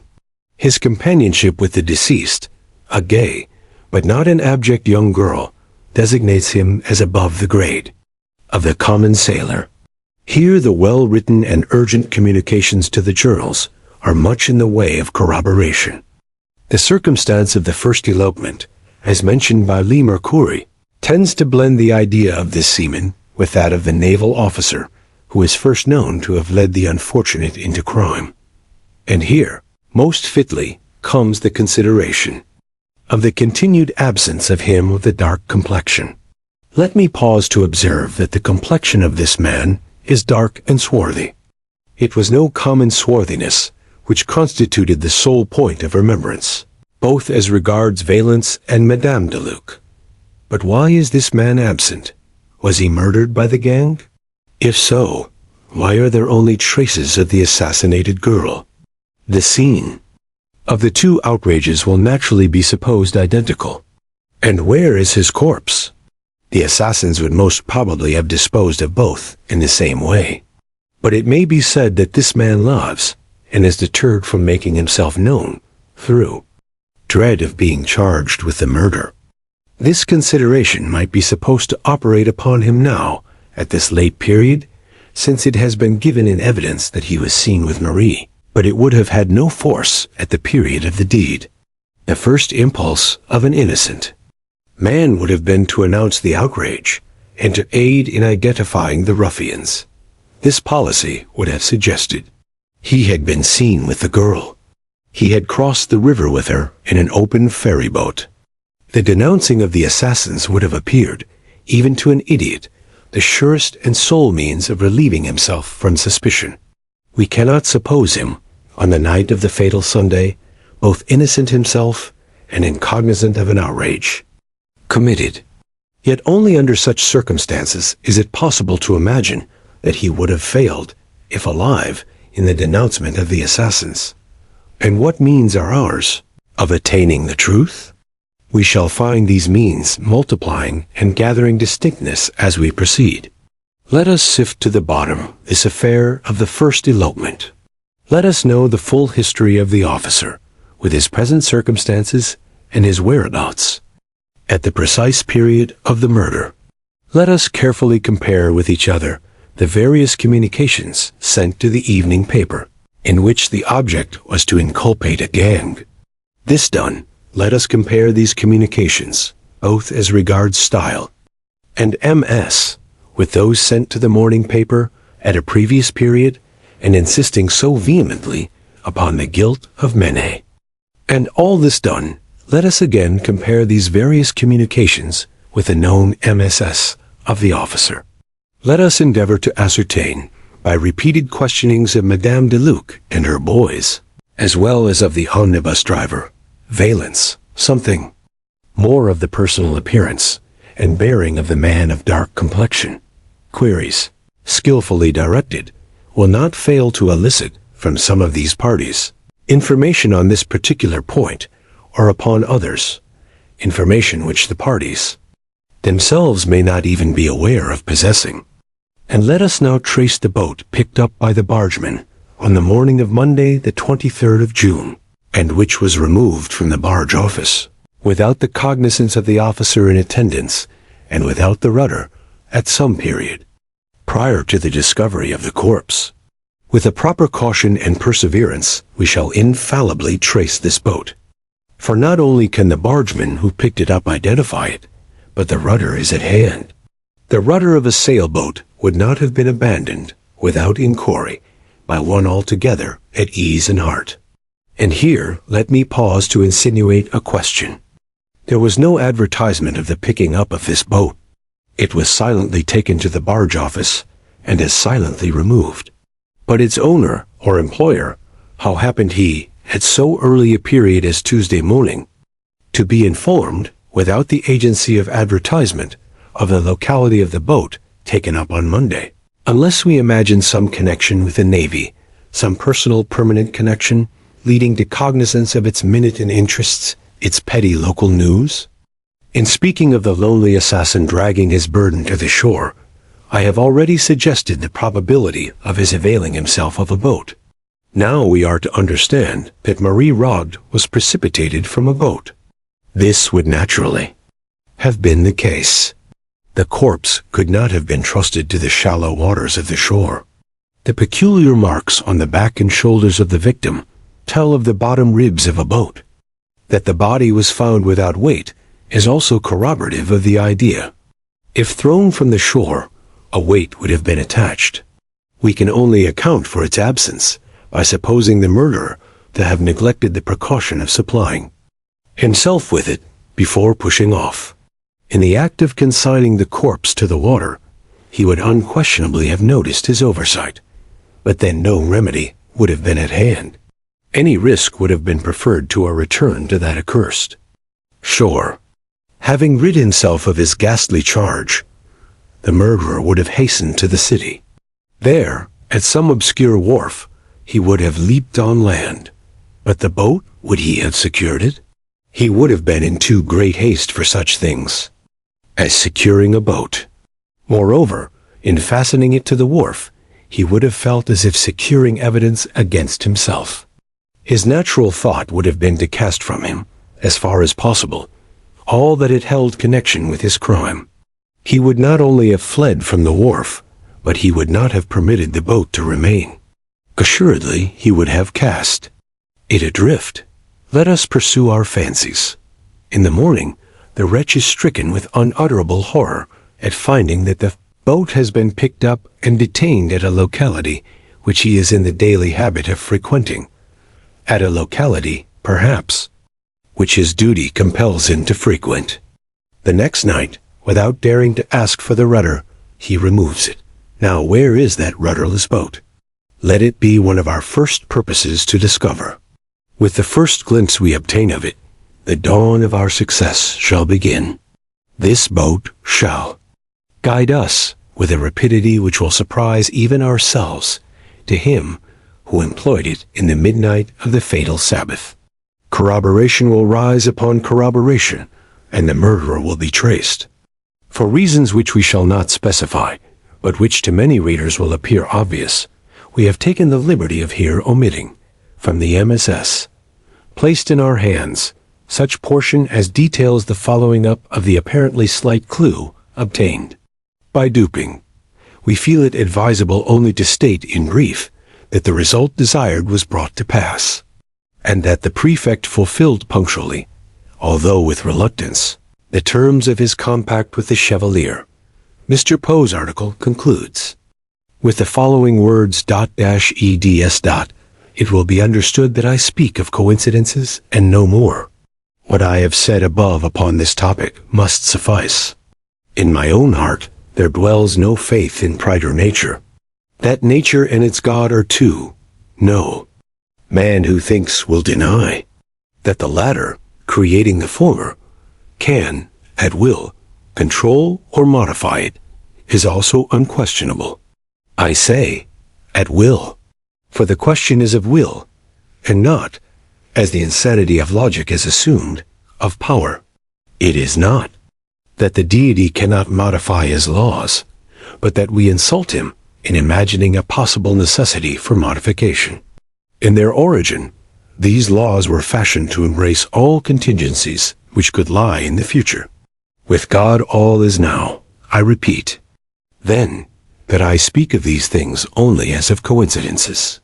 And farther, in what I relate it will be seen that between the fate of the unhappy Mary Cecilia Rogers, so far as that fate is known, and the fate of one Marie Rogêt up to a certain epoch in her history, there has existed a parallel in the contemplation of whose wonderful exactitude the reason becomes embarrassed. I say, all this will be seen.